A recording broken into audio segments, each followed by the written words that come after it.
केदारनाथ यात्रियों से ओवररेट ले रहे घोड़े खच्चर संचालक, श्रद्धालुओं से अभद्रता करने के भी आरोप। पशुपालन विभाग ने की निगरानी के लिए टीम तैनात।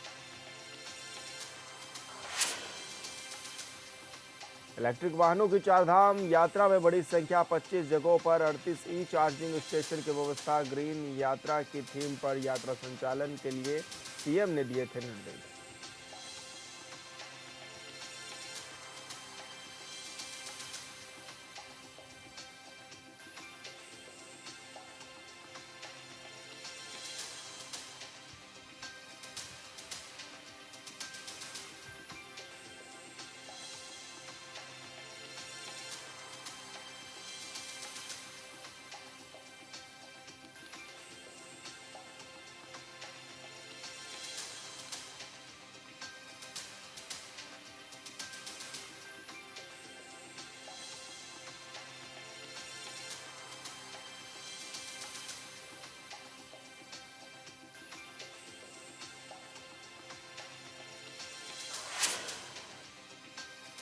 रुड़की में स्वास्थ्य विभाग की टीम ने कई प्राइवेट अस्पतालों में की छापेमारी। 5 अस्पतालों पर 50-50 हजार रुपए का लगाया जुर्माना। दोबारा गलती होने पर सीज करने की भी दी चेतावनी।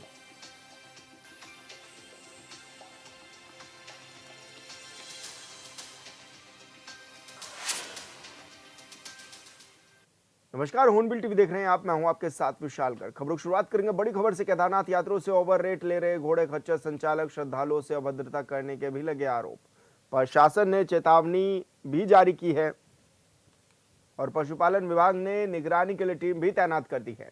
दिन प्रतिदिन बढ़ रही यात्रियों की चारधाम में संख्या, तो बड़ी खबर आप तक पहुंचा रहे हैं, जहां पर श्रद्धालुओं से अभद्रता करने के मामले भी सामने आने लगे हैं। तो श्रद्धालुओं ने कहा है कि पहले घोड़ा खच्चर संचालक ओवर रेटिंग कर रहे हैं और उसके बाद ये भी देखा जा रहा है कि जिस तरह से बदतमीजी की गई, इस तरह के आरोप भी लगाए गए और पशुपालन विभाग ने अब निगरानी के लिए टीम भी तैनात कर दी है।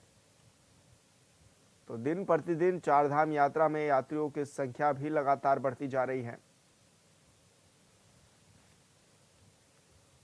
और संवाददाता समृद्ध मिश्रा हमारे साथ फोन लाइन पर जुड़ गए हैं। समृद्ध, क्या कुछ जानकारी मिल रही है? क्या माना जाए, किस तरह की जो वारदातें हैं वो होनी शुरू हो गई और बड़ी संख्या में जो तीर्थयात्री पहुंच रहे हैं वो किस तरह के आरोप लगा रहे हैं? बिल्कुल विशाल, जिस तरीके से हम जानते हैं कि चारधाम के जब से कपाट खुले, उसमें केदारनाथ एक ऐसा धाम रहता है जहाँ हर वर्ष कई सारे श्रद्धालु आते हैं। अभी भी अगर आंकड़ों का मैं हवाला दूं आपको, तकरीबन 3 लाख से अधिक जो है श्रद्धालु अब तक आ चुके हैं। उसमें घोड़े खच्चर जो होते हैं, देखिए काफी बड़ा उनका योगदान रहता है यात्रियों को ऊपर से नीचे ले जाने में। सरकार की ओर से जो तय राशि करी गई थी वो तकरीबन 3500 थी गौरीकुंड से लेकर केदारनाथ धाम की। लेकिन खबरें सामने आई और कुछ आरोप लगाए गए कि देखिए ये जो है इससे ज्यादा पैसे मांगे जा रहे हैं घोड़े संचालकों द्वारा।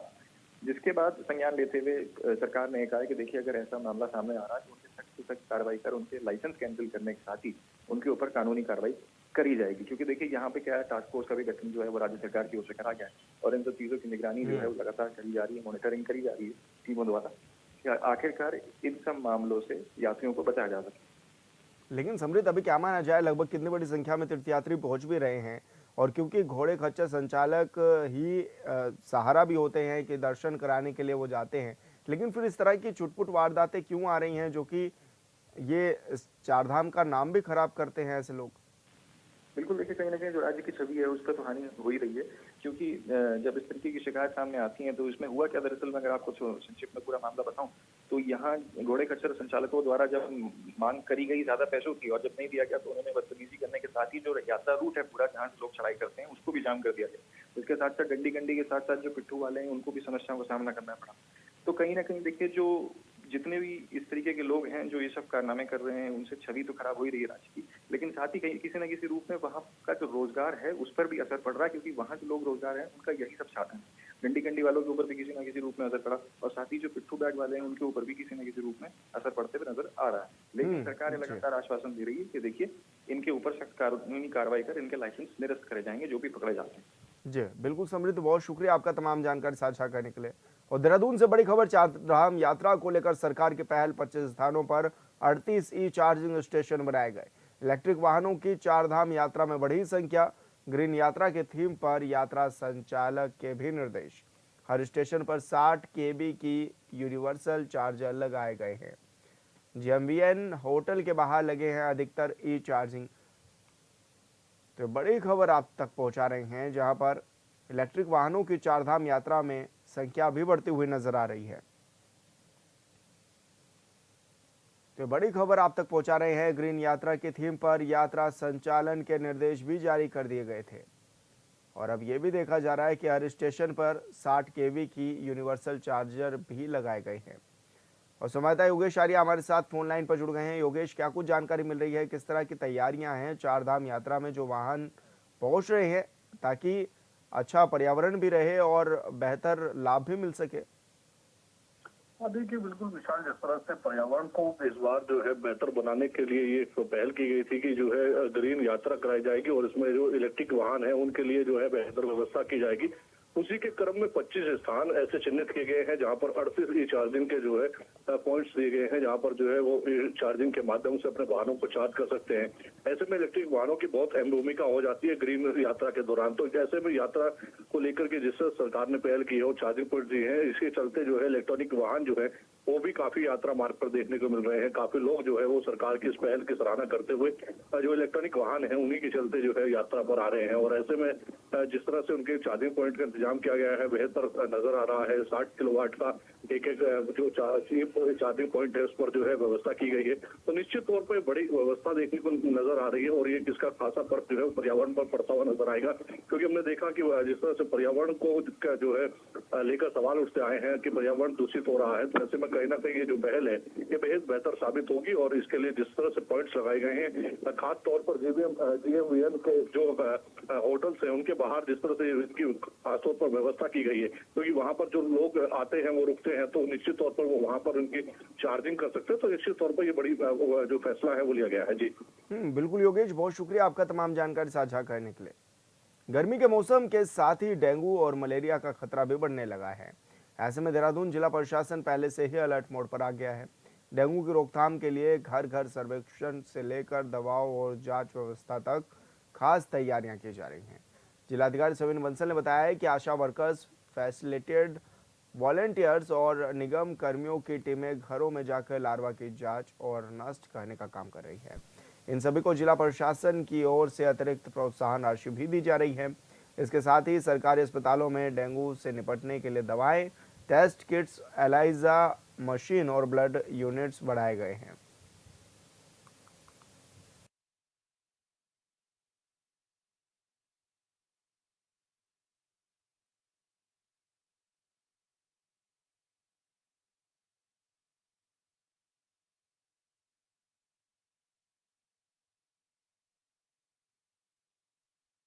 देखिए, जो हमारे कम्युनिकेबल डिजीज़ हैं डेंगू मलेरिया, तो उसमें हमारे दोनों एस्पेक्ट्स हैं, प्रिवेंटिव और थेरेप्टिक।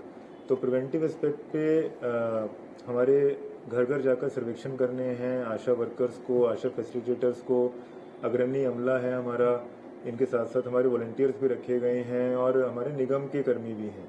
तो इन सबको प्रेरित रखना बहुत आवश्यक है। इसके लिए जिले स्तर से इनको एडिशनल 1500 रुपये दिए जा रहे हैं और उत्कृष्ट कार्य करने वालों को 1555 रुपये अतिरिक्त दिए जा रहे हैं, वो संख्या कितनी भी हो। इसके साथ साथ जो हमारे वॉलंटियर्स रखे हैं उनका सुपरविजन भी आशा फैसिलिटेटर्स को दिया गया है, ताकि वो उनके नियंत्रण में रहकर, उनके सुपरविजन में रहकर कार्य करें। और लार्वा सोर्स रिडक्शन बहुत इम्पोर्टेंट है।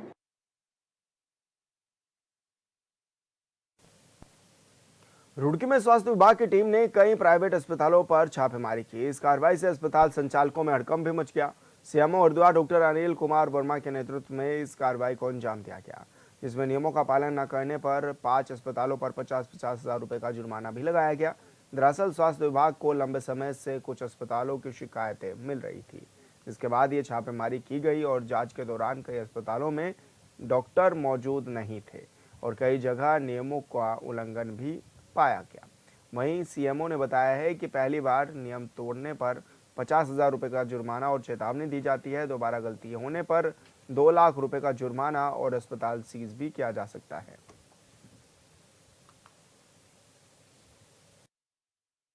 आज सीएमओ साहब के निर्देशन पे मैं निरीक्षण में आया हूँ। कुछ कंप्लेंट भी हमारे पास है। कंप्लेंट को मद्देनजर एक रहमत हॉस्पिटल है उसको करने आया था, जो बंद पाया गया और वहाँ पे दूसरे स्वामी आ गए, उन्होंने कहा कि 2 साल पहले छोड़कर चले गए।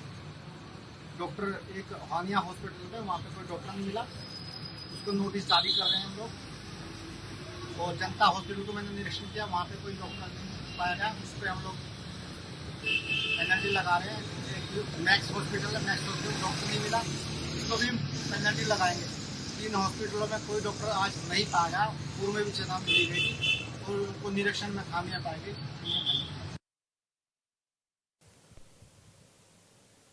और संवाददाता मनोज कश्यप हमारे साथ फोन लाइन पर जुड़ गए हैं। मनोज, क्या कुछ जानकारी मिल रही है, किस तरह की छापेमारी की गई है? बिल्कुल, देखिए विशाल, बीते कुछ दिनों से रुड़की से कई ऐसी तस्वीरें सामने आई थी जहाँ पर कुछ हॉस्पिटलों के अंदर मरीज की मौत होने के बाद में हंगामा किया गया था। लगातार ही रुड़की क्षेत्र से सीएमओ को शिकायत प्राप्त हो रही थी कि यहाँ पे कुछ झोला छाप डॉक्टर बिना परमिशन और बिना रजिस्ट्रेशन के यहाँ पे हॉस्पिटल का संचालन कर रहे हैं। हालांकि जब यहाँ पे मौके पे जो स्वास्थ्य विभाग की टीम थी वो पहुंची, वहाँ पे कुछ लोग ऐसे पाए गए थे, जिनमें से 2 हॉस्पिटल ऐसे थे जिनपे यहाँ पे 50,000 रुपए का जुर्माना लगाया गया। उनको चेतावनी दी है कि अगर तमाम जो कागजात होंगे वो पूरे नहीं होंगे तो इसके बाद यहाँ पे जो दूसरी कार्रवाई होती है उसमें 2 लाख रुपए का जुर्माना लगाया जाता है। साथ ही जो हॉस्पिटल होता है उसको यहाँ पे सीज भी किया। तो लगातार भी ऐसी कार्रवाई यहाँ पे चलती रहती है। हालांकि रूटीन चेकिंग स्वास्थ्य विभाग ने इसको बताया, लगातार भी आगे भी चेकिंग जारी रहेगी। जो बिना पंजीकरण के यहाँ पे हॉस्पिटल चल रहे उनके खिलाफ लगातार ही स्वास्थ्य विभाग लगातार कार्रवाई करते हैं। जी मनोज, कितने लोगों के चालान भी किए गए इस दौरान? बिल्कुल, देखिए अभी यहाँ पे जब एसीएमओ अपनी पूरी टीम के साथ में वहाँ पे पहुंचा था, कई हॉस्पिटलों को चेक किया गया है, लेकिन यहाँ पे 2 हॉस्पिटल ऐसे थे जिनकी यहाँ पे कार्रवाई की गई है। कुछ हॉस्पिटल ऐसे थे जो मौके से हॉस्पिटल को बंद करके फरार हो गए थे। फिलहाल अभी 2 हॉस्पिटल को यहाँ पे चलान किए गए, जिससे 50,000 के उनके चलान किए गए। लगातार ही यहाँ पे जो स्वास्थ्य विभाग होते हैं वो ऐसे जो हॉस्पिटल होते हैं उनको चेतावनी देता रहता है, क्योंकि यहाँ पे कई लोगों की मौत हो जाती है। कुछ लोग बिना डॉक्टरों की टीम के साथ ही पूरा हॉस्पिटल का संचालन करते हैं। जब यहाँ पे कुछ असहाय लोग जाते हैं अपना इलाज कराने के लिए तो उनके साथ में कई घटनाएं हो जाती है, जिसके बाद यहाँ पे कई हंगामे भी फैले हुए। तो इसको लेके यहाँ पे लगातार जो रुड़की का क्षेत्र है वहाँ पे स्वास्थ्य विभाग की टीम चेकिंग अभियान चलाकर ऐसे हॉस्पिटलों के ऊपर कार्रवाई करेगी जो बिना पंजीकरण के संचालित किए जा रहे हैं। बिल्कुल मनोज, बहुत शुक्रिया आपका तमाम जानकारी साझा करने के लिए। रुड़की के गंगनहर कोतवाली इलाके में स्थित KLDAV डिग्री कॉलेज में छात्राओं से छेड़छाड़ का मामला सामने आया है। दरअसल कॉलेज में फिजिक्स प्रैक्टिकल का वाइवा चल रहा था। इस दौरान छात्राओं का वाइवा लेने एक प्रोफेसर चूड़ियाला कॉलेज से आया था। आरोप है कि प्रोफेसर ने वाइवा के दौरान कई छात्राओं के साथ छेड़छाड़ की, जिसको लेकर कॉलेज प्रबंधन समेत अन्य छात्राओं ने थाने में पहुंचकर मामले की शिकायत दर्ज की। वहीं कॉलेज के HOD मिथिलेश कुमारी ने बताया है कि मामले की सूचना कोतवाली गंगनहर पुलिस को दे दी गई है, जिसके बाद एग्जामिनर को पुलिस ने हिरासत में लेकर आगे की कार्रवाई भी शुरू कर दी है।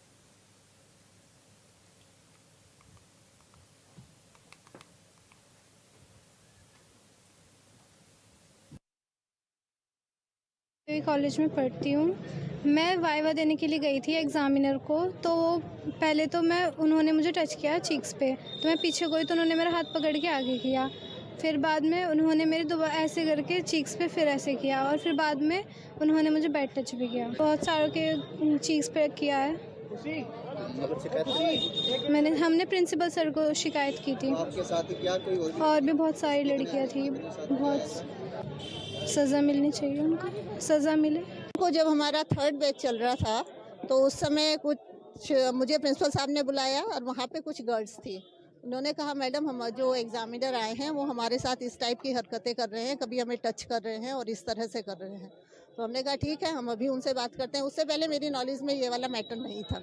हमने जाकर उनसे बात करी। मैं कहा आप ऐसा कर रहे हैं, इन लड़कियों ने हम शिकायत करी है। वो मान गए, एक्सेप्ट कर रहे हैं कि हाँ मैंने ऐसा किया है। ये तो बहुत ही गलत है। आज तक कभी ऐसा नहीं हुआ था कि हमारे डिपार्टमेंट में कोई एग्जामिनर आए, कोई टीचर आए हैं और वो इस टाइप की हरकतें करें। ये गवर्नमेंट डिग्री कॉलेज चूड़ियाला से आए हैं, डॉक्टर ए अंसारी। देखिए हमारे पास भी एक तहरीर आई है, एक डिग्री कॉलेज है यहाँ, जहाँ एक पर्टिकुलर सब्जेक्ट में कोई दूसरे डिग्री कॉलेज से प्रोफेसर आए थे। तो जिन बच्चों का वाइवा लिया जाना था, उन्होंने पाया कि बच्चियों का ये कहना है कि उनके साथ प्रोफेसर साहब ने गलत संग से बैड टच किया और इंटेंशनली कुछ चीज़ें उनको गलत फील हुई हैं। तो प्रथम दृष्टया जो वहाँ घटनाक्रम पुलिस के संज्ञान में आया, जो चीज़ें पता करी, तो इस बात की पुष्टि होती है तहरीर हमें प्राप्त हुई है काफ़ी सारी बालिकाओं की तरफ से। हम उसमें इमीडिएट मुकदमा दर्ज कर रहे हैं और आगे की कार्रवाई जो होगी वो की जाएगी। उत्तराखंड में चारधाम यात्रा जारी है। 30 अप्रैल को मां गंगा और यमुना के कपाट खुलने के साथ ही इस बार चारधाम यात्रा की शुरुआत हुई थी। 2 मई को बाबा केदार और 4 मई को बद्रीनाथ धाम के कपाट खुलने के बाद से ही बड़ी संख्या में श्रद्धालु उत्तराखंड पहुंच रहे हैं। चारधाम यात्रा के इन 15 दिनों में करीब 7,50,000 से ज्यादा श्रद्धालु चारधाम में दर्शन कर चुके हैं। वहीं चारधाम यात्रा में पहुंचने वाले श्रद्धालु भी सरकार की व्यवस्थाओं की खुलकर तारीफ करते हुए नजर आ रहे हैं। उधर विपक्ष सरकार के दावों पर सवाल उठा रहा है। इस रिपोर्ट में देखिए।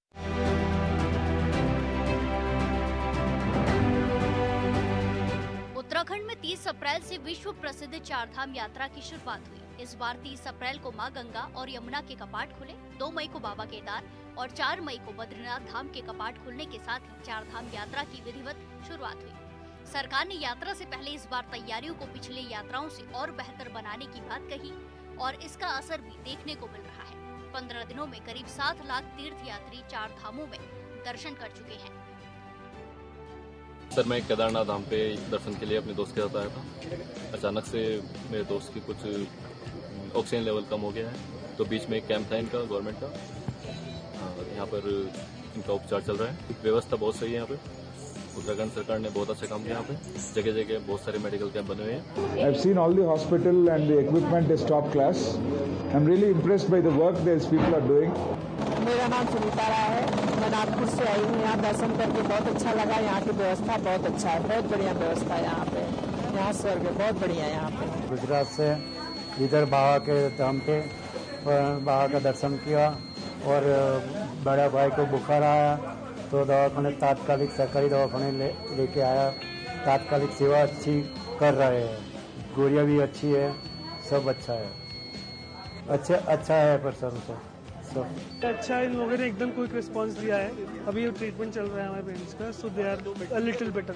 जितने भी यात्री हैं उनका यहाँ पर स्क्रीनिंग वगैरह कर रहे हैं। बीपी शुगर वगैरह जो भी जिनको दिक्कत है और सांस लेने में जिनको दिक्कत हो रही है, कोई भी ऐसे मेडिकल कोई भी प्रॉब्लम हो रही है तो यहाँ पर आके हम उनका चेकअप कर रहे हैं। भले ही यहाँ पहुँचने वाले तीर्थ यात्री चारधाम यात्रा की व्यवस्थाओं को लेकर सरकार की तारीफ कर रहे हों, लेकिन कांग्रेस ने यात्रा व्यवस्थाओं पर सवाल खड़े किए हैं। कांग्रेस के प्रदेश उपाध्यक्ष सूर्यकांत धस्माना ने कहा, पिछले वर्ष की तुलना में इस वर्ष यात्रा में कम श्रद्धालु पहुँचे हैं। धस्माना ने आंकड़ों को गिनाते हुए कहा कि इस बार कम संख्या में यात्री यहाँ पहुँचे हैं, जिससे कई चीजें प्रभावित हुई हैं। धाम यात्रा में सरकार के दावे खोखले साबित हो रहे हैं। बड़ा बढ़ चढ़ करके सरकार भारी संख्या में यात्रियों के आने का दावा कर रही है, लेकिन आप अगर यात्रा शुरू होने से लेकर अब तक 2 सप्ताह के आंकड़े देखेंगे तो यात्रा जो पिछले वर्ष थी और इस वर्ष है, पिछले वर्ष से हम तुलना करेंगे, 31% की गिरावट इस बार यात्रियों की आई है पहले 2 हफ्ते में। और मैं आपको बताऊं, अगर केदारनाथ में पिछले वर्ष 2 सप्ताह में, पहले 2 सप्ताह में 42,000 के करीब 4,24,242 यात्री आए थे, इस वर्ष अभी तक 2,70,000 यात्री केवल आए। इसी प्रकार से बद्रीनाथ में पिछले वर्ष अब तक लगभग 1,96,937 यात्री आ चुके थे और इस वर्ष केवल 1,45,552 यात्री आए। आपको बताते चलें कि संख्या पर अगर गौर करें तो पिछले वर्ष की तुलना में अभी तक कुछ कम यात्री चारधाम में पहुंचे हैं। इसके पीछे भारत पाकिस्तान तनाव और हाल ही में प्रयागराज में हुए कुंभ को भी कई जानकार वजह मानते हैं, लेकिन सरकार का दावा है कि इस बार यात्रा अपने पिछले सारे रिकॉर्ड तोड़ेगी। देखिए, इस बार हमने चारधाम यात्रा के दृष्टिकोण से काफी अहम कदम उठाए हैं और विशेषकर जो हमारा जो श्रद्धालु है उसको किसी तरह की दिक्कत न हो, उसको किसी तरह का हरासमेंट न हो, उस कारण ही हमने इस साल आधार बेस्ड रजिस्ट्रेशन भी शुरू किया है ताकि उसको आसानी से मिले। और जो लोग ऑनलाइन रजिस्ट्रेशन नहीं कर पा रहे थे उनके लिए हमने ऑन स्पॉट रजिस्ट्रेशन की व्यवस्था ऋषिकेश, हरिद्वार और विकासनगर में की है। और इतना ही नहीं, अगर 25 से बड़ा ग्रुप है तो जहाँ पे वो लोग रुके, जिस आश्रम में, जिस होटल में रुके हैं, वहां पे भी हम अपनी टीमों को भेज के रजिस्ट्रेशन करा रहे हैं, यानी वो ऑन कॉल बेसिस पे रजिस्ट्रेशन टीम को बुला सकते हैं। इसका बहुत अच्छा रिस्पांस मिला है, विशेषकर हरिद्वार में और देहरादून के ऋषिकेश में। इस बात में कोई शक नहीं है कि 30 अप्रैल से शुरू हुई इस बार की चारधाम यात्रा में बेहतर व्यवस्थाएं देखने को मिल रही हैं।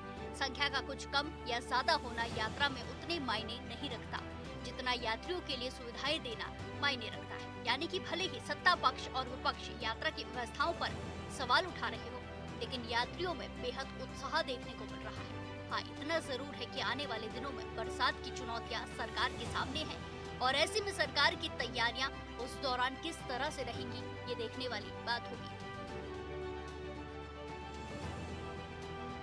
Bureau report, Hornbill TV.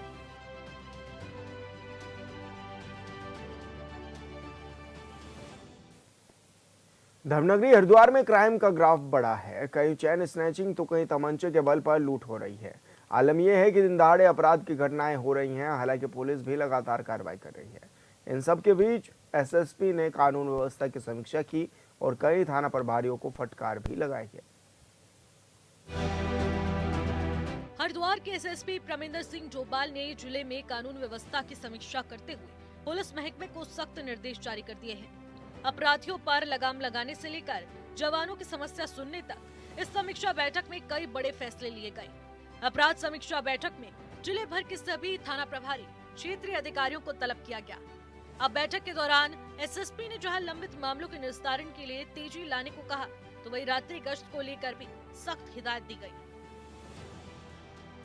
प्रत्येक माह के भांति इस बार भी जो क्राइम मीटिंग थी उसके एजेंडा में जो हमारी विवेचनाएं हैं उसकी पेंडेंसी के संबंध में, हमारी जो चेकिंग है उसके संबंध में, हमारे एनबीडब्ल्यू, हमारे जो इनामी अपराधी हैं और हमारे जो गैंगस्टर एक्ट में जो हमारी कार्रवाइयाँ पेंडिंग चल रही है, साथ में हमारे एनडीपीएस एक्ट की जो कार्रवाइयाँ हैं उस पर विस्तृत चर्चा की गई। साथ में थाने में रहने वाले हमारे जो कर्मी हैं उनके रखरखाव, उनको किस तरीके से वो लोग रह रहे हैं, वहाँ पर किस तरीके से उनकी भोजन व्यवस्था है, उसके संबंध में भी चर्चा की गई। फोर्स में डिसिप्लिन को लाने के लिए, साथ में प्रत्येक जो कर्मी हमारे साथ काम कर रहा है और इस फोर्स में जो काम कर रहा है उसका मनोबल को बढ़ाए रखने के लिए जो भी आवश्यक दिशा निर्देश हैं वो सभी थाना प्रभारियों को दिए गए हैं। इस समय क्योंकि काफ़ी अलर्ट मोड पे लगातार उत्तराखंड पुलिस की भांति हरिद्वार पुलिस भी है, तो जो हमारी जो ड्यूटियाँ हैं उसको किस तरीके से प्लेस किया जाना है, इस प्रकार से अपराधियों के विरुद्ध कार्रवाई की जानी, इसमें एक विस्तृत चर्चा आज की गई है। मुझे उम्मीद है इसका असर हरिद्वार पुलिस की कार्रवाई में आने लगा है। सैनिक सम्मेलन का आयोजन भी इसमें किया गया था। करीब 35 से ऊपर जो हमारे कर्मी हैं उनको मैन ऑफ द मंथ दिया गया है। एसएसपी ने स्पष्ट निर्देश दिए कि हर थाना प्रभारी अपने क्षेत्र में पुलिस वाहनों को नियमित रूप से भ्रमण के लिए भेजे और जनता के बीच पुलिस की सक्रियता दिखाई दे। साथ ही कोर्ट से मिलने वाले निर्देशों का भी समयबद्ध तरीके से पालन किया जाए। प्रमिंदर सिंह डोभाल ने बताया कि इस समीक्षा बैठक में बेहतर कार्य करने वाले 33 पुलिस कर्मियों को सम्मानित भी किया गया। जो उनके विगत माह में हुए जो बेहतरीन कार्य हैं उनके लिए उन्हें सम्मानित किया गया। इसके साथ ही एक पब्लिक के एक व्यक्ति को भी इसमें सम्मानित किया गया, जिसके द्वारा गंगनहर में कई लोगों को डूबते से बचाया गया है, उसको भी सम्मानित किया गया। इस प्रकार से जो गुड सैमरिटन की एक अवधारणा को हम लोग आगे बढ़ाते हुए इस प्रकार के कार्य को लगातार देखिए, पुलिस लगातार अलर्ट मोड पे है। इसके साथ ही जो पिछली कुछ घटनाओं में जो हरिद्वार का जो नाम जिस तरीके से सामने आया था उसको लेते हुए हमारे इंटेलिजेंस विंग और एलआई को भी हम लोग के द्वारा इसमें एक्टिवेट किया गया है। साथ में थाना पुलिस को भी साथ में एक्टिवेट किया गया है ताकि कोई इस प्रकार की गतिविधियां या ऐसा कोई स्लीपर सेल के माध्यम से कोई चीजें यहाँ ना हो रही हो उसको भी हम लोग द्वारा वेरीफाई किया जाए। साथ में चेकिंगों का स्तर और ज्यादा बढ़ाया जाना है, अपराधियों की धरपकड़ और तेजी से की जानी है, इसके संबंध में विस्तृत चर्चा की। बैठक में बेहतर काम करने वाले पुलिस कर्मियों को सम्मानित करने के अलावा सैनिक सम्मेलन आयोजित कर जवानों की समस्या सुनी जाएगी, जिनके समाधान के लिए एसएसपी ने तत्काल आदेश दिए हैं। एसएसपी डोभाल ने कहा कि हरिद्वार पुलिस भी किसी भी स्थिति से निपटने के लिए पूरी तरीके से तैयार है। Bureau report, Hornbill TV.